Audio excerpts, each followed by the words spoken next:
What are we doing here? I thought you said we're going to the movies. We are going. This won't take long. I'm just looking for something. Wait, I'll be back in a second.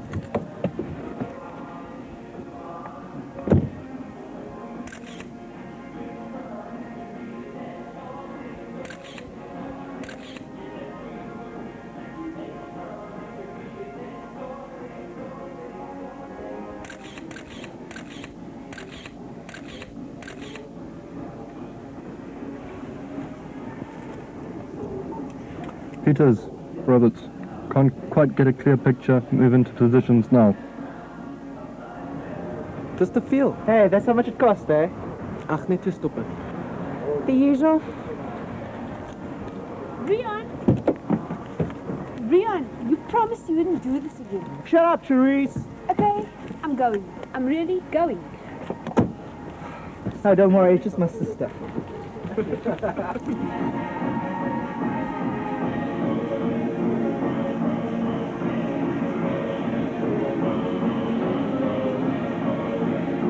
Does he have something stronger?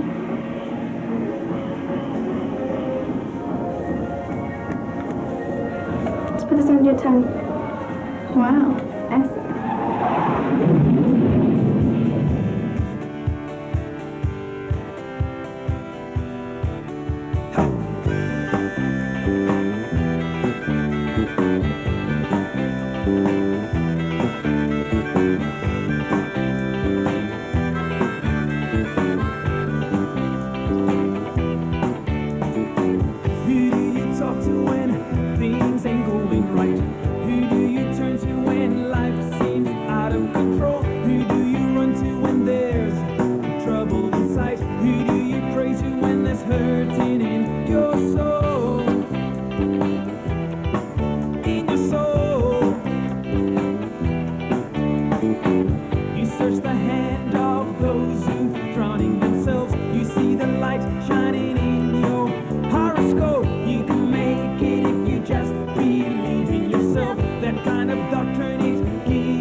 Life isn't what I imagined it to be when I was small. Then it looked like life could only get better. I longed to grow up and do the things grown-ups do. I never saw the confusion, heartbreak, loneliness and rejection that teenagers and adults face. Now all I want to do is distance myself from everything. Yeah, as a child you lived in fantasy lands created in your own imagination.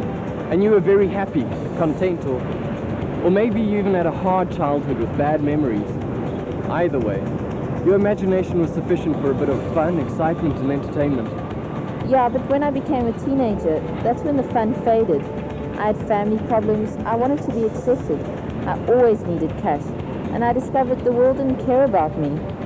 Yeah, again the need to live in a fantasy land, to rise above the real world, but your imagination fails you.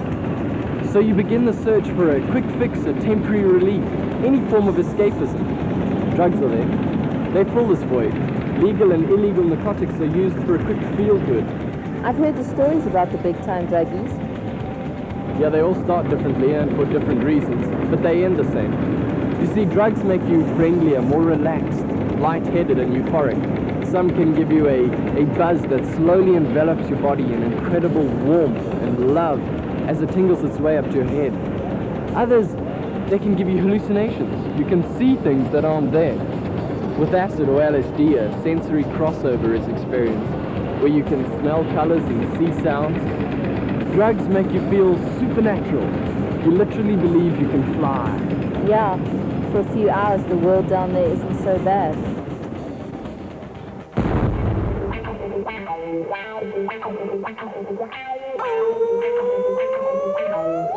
To make them feel good. Children of the 80s, children from divorced homes, they want to find the love they missed out in the 80s. I think to get in a different world is to express yourself. People use it for different reasons. To be different from the rest, stand up, make a statement, you know what I'm saying? You think it should be legalized? Well, so far it hasn't killed anybody in the last 10,000 years. Son, I'll lead you to freedom land, where the rules are up to you, and the crown sits on your head. That's a great, It is? Why is that? the herbal product. Herbal product? Yes, But other drugs? other drugs is so Why is that? it's not good for the system. To extent, I mean, they actually cause a lot of damage, but other than that, I think the people must have an absolute joy on those drugs. Daddy wouldn't build a fence. I saw shipwrecks coming across a rocky shore. The sailors didn't want an anchor. I saw a sports magazine going. They worry too much, so they think it's best for them to take drugs. So, like, they think like drugs will solve their problems. Because life is so than to get high. Well, you'll try and get them to stop, but that's not good advice because they won't listen. They won't listen. They won't listen.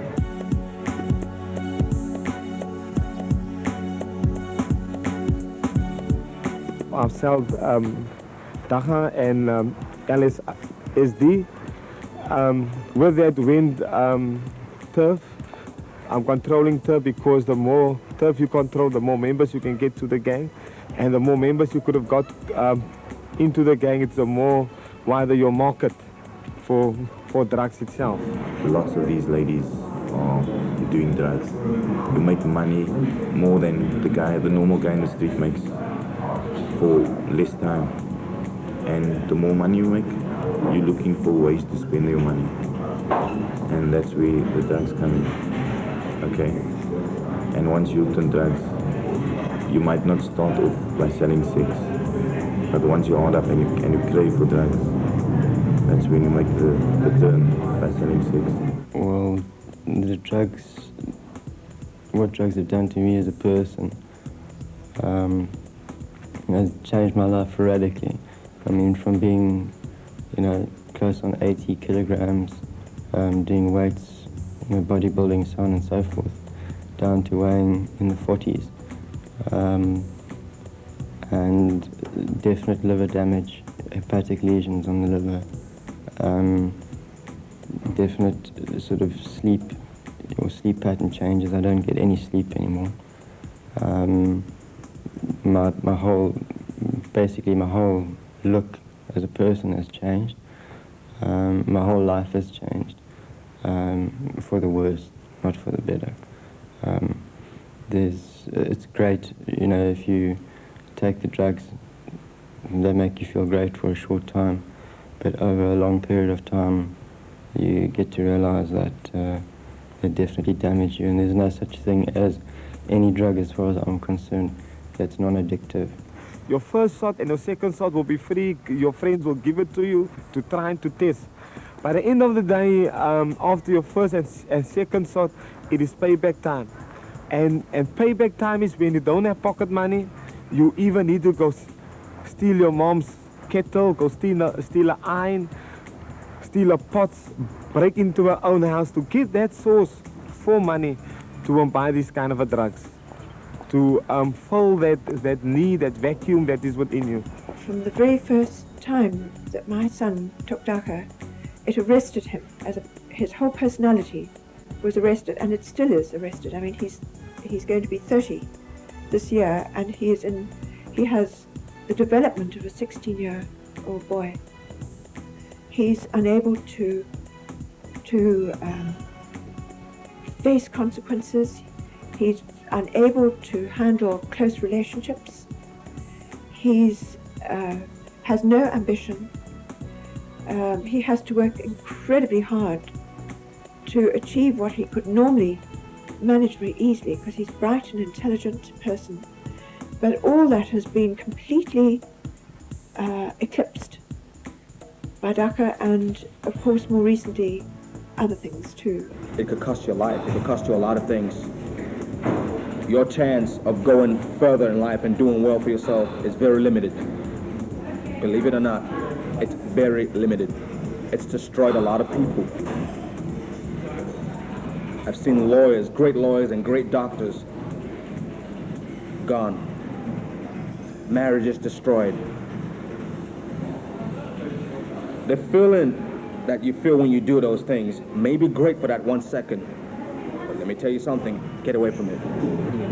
It's a dead end. How much is it? $150 That's fine. Sergeant Roberts for the Narcotics Bureau, is this man? Yeah, that's him.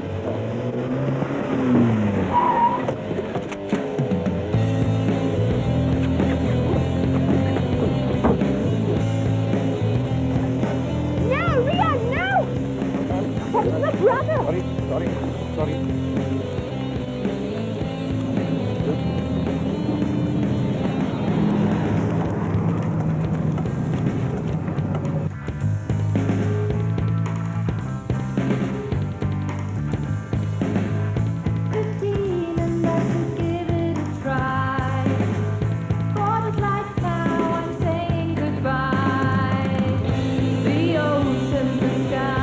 Kelly, what's wrong?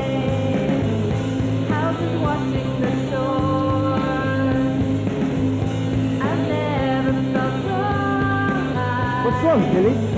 Can't come down anymore. Kelly! Somebody get some help quickly! Call an ambulance!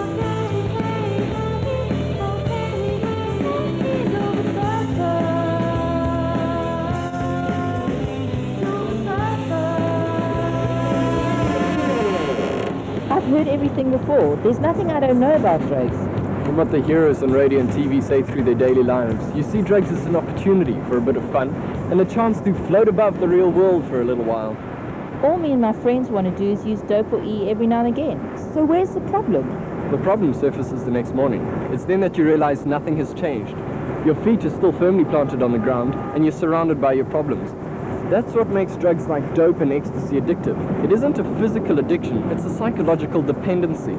That's true. Some of my friends have got to the point where they believe they won't enjoy a party without it. If you're in this scenario, you begin to take drugs more regularly. You no longer use drugs as a way of escaping pressures or problems. You use drugs as a way of life, a coping mechanism. Now the drug uses you. It controls your moods, it controls your finances, it controls your motivation. Once you've done it once, it's so much easier to do it again. The need for a higher high, a longer fix, and a different experience. Yeah, I felt that. You've broken the first defense barrier by experimenting. Now the following steps to addiction are much easier to take. If you're not stoned, high, or tripping, time is going too slowly. What has happened to the dreams I had as a kid? Now there's only one motivation that drives me. Friday night with a herbal or chemical emotion. What's so special about Friday nights? Any time will do. Continue like this, and soon irritability, paranoia, anxiety, nervousness all enter your sober moments. Soon there are feelings of dizziness, tingling of the hands and feet, violent and erratic behavior, nausea and convulsions. These differ depending on the drug. Dacha aggravates existing problems. It demotivates you, impairs your concentration, and leaves you feeling apathetic. It can also lead to loss of fertility and lung cancer, bronchitis and fetal abnormalities. Acid causes nightmares, bum trips, time distortions and mental disorders, flashbacks, hypothermia, and severe depression and anxiety. Heroin and cocaine in the form of pinks, crack or whatever is extremely addictive and life-threatening. I've heard all of this, but I lived with the pressures. Yes, so there are certain things you can do. You can choose to forget everything you've heard and learned, or you could take a stand and control your destiny. You could seek the quick fix, or you could face your problems head on. You could go for the temporary high for the rave or party, or you could get high on life and find real meaning, purpose and friendship. But my friends are loyal and they accept me regardless. A true friend cares about you. A true friend does not offer you drugs or do drugs with you. Take time to create better relationships with your friends and your family, and soon drugs will lose their significance. Most importantly, take time to create a better relationship with God. Where does God fit in? Does he know what I'm going through? God not only knows, he really cares. God wants to be your high place, the place you go to when you need help dealing with the real world. God also created you with a purpose in mind. He wants to see you happy, healthy and fulfilled. God's created each person with a destiny. It is up to you to accomplish that for which you were created. You need to be alert and motivated for this. God also created your body to be looked after. It says in the Bible that your body is a temple for the Holy Spirit. That means you shouldn't do things that have the potential to damage your body. So God has given me the choice. I can live my life to its fullest, or I can die slowly. It's my choice. I turn the TV into my best friend.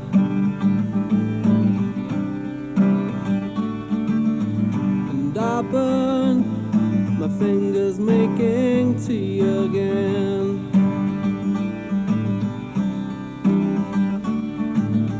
And I heard there's no slick in the sea again.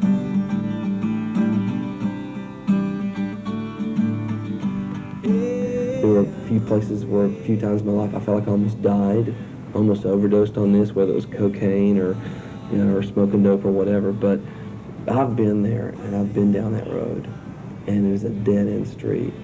There's no fulfillment. It might feel great at the moment, but it's dangerous. It continues to more than anything to take you away from the Lord. There were a couple times, even when I was doing drugs, that I became very desperate. Felt like I was going to fall off the cliff, and just really lose a grip on life. It's evil is what it is. It's very ungodly. The bottom line is this, that drugs are illegal. And because of that, families are being torn apart. Parents taken to jail, kids taken away from their parents. And so many young people feel that it is so cool to belong to a gang that deals in drugs. And they don't realize the mess that they're getting themselves into and how they personally contribute to society just falling to pieces. I lived most of my life in Hong Kong, and out of that, 8 years of my life in Hong Kong was spent as an addict. And I think it doesn't really matter where you come from. An addict story is pretty much the same, whichever nation you might be in. It's the same drugs, and the same things happen to you. I think like most addicts, I started with marijuana, so-called soft drugs. But I very quickly went on to smack, heroin.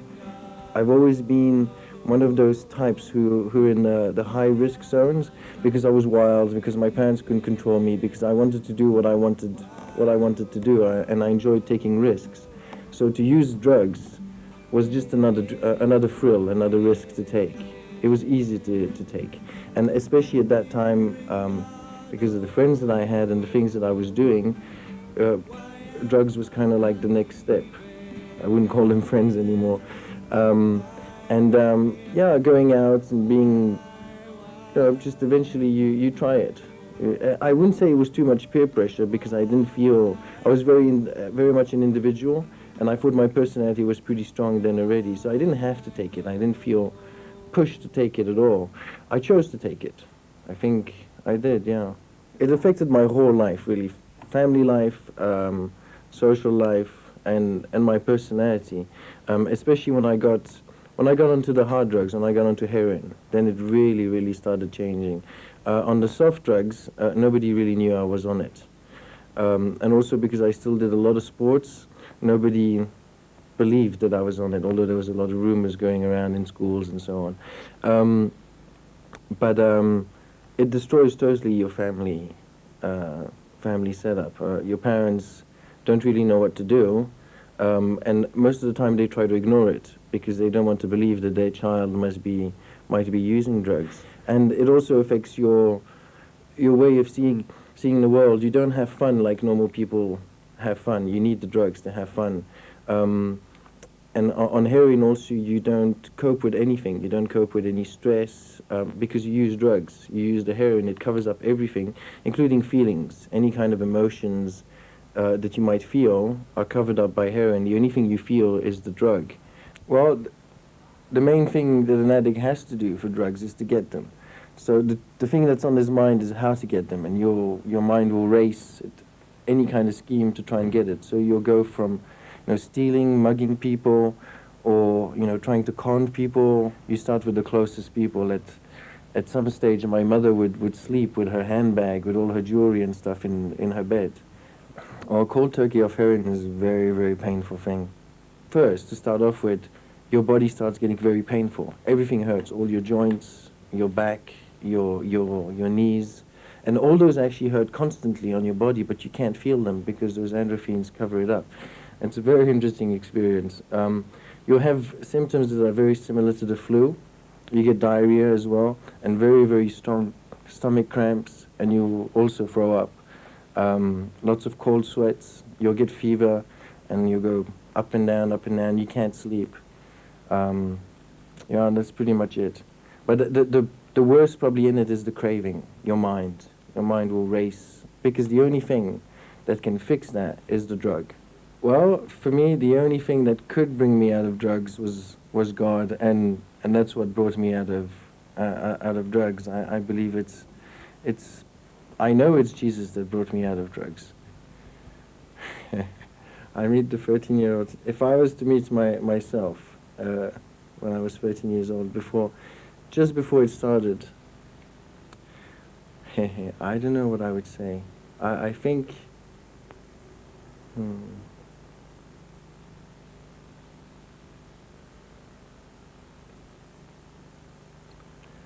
yeah, I think, I don't know. I think I would have to show him. I think I would have to be able to, this can't happen, but I think I would be able to show, a bit like I'm saying to you now. Yeah, to show the stages what happens. Yeah. But I don't know if it would work, because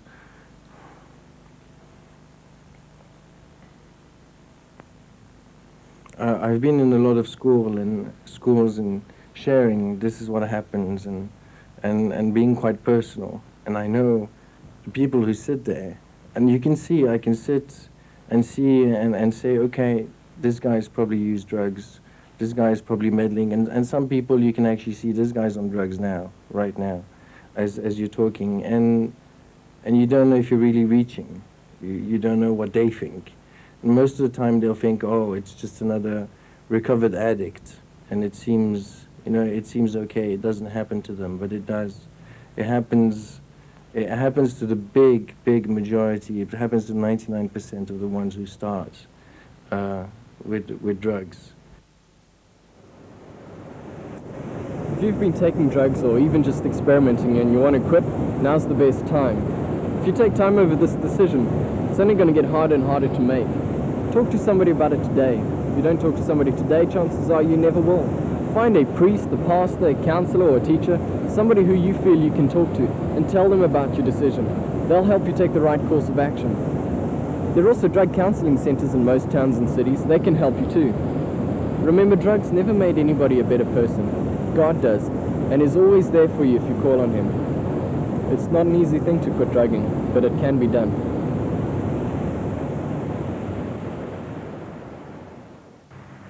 Thanks a lot, we'll get back to you.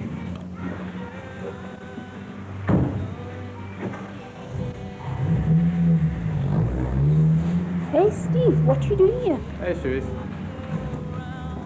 Came to fetch Kelly's coat. Shame, I used to be sick last night. Sick? Guess you could say that. She had a bum trip, that's all. Everybody's making such a big deal of it. Yes, I know. People make a big deal out of everything. My brother got arrested last night for selling drugs. My parents don't know what to do with him. How long is he in jail for? I don't know. What a mess.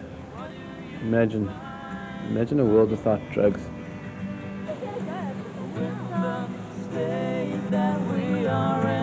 What do you find funny? What do you find funny? With the state that we are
on trash. She had to sleep around for some quick hard cash. Damn, give me love, give me hope. Burning incense makes me choke. Stop pretending, let's be real. I guess you don't know, girl, how that feels. I ain't gonna tell you what to do, and I ain't gonna try and stop you. No, I don't wanna be a bumper sticker, got nothing to say that's new. Well, just raise your hand and take a stand. Raise your voice and make a noise.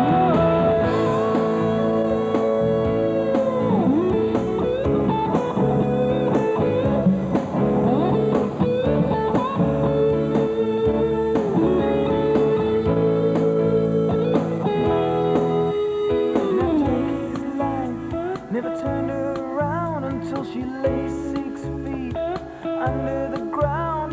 No one said goodbye, no one even cried, no one even knew the day that she died. You see, live your life was the bottom line, and the answers you search you'll never find up till the brim life is filled with all its pain. You make it overflow by shooting up your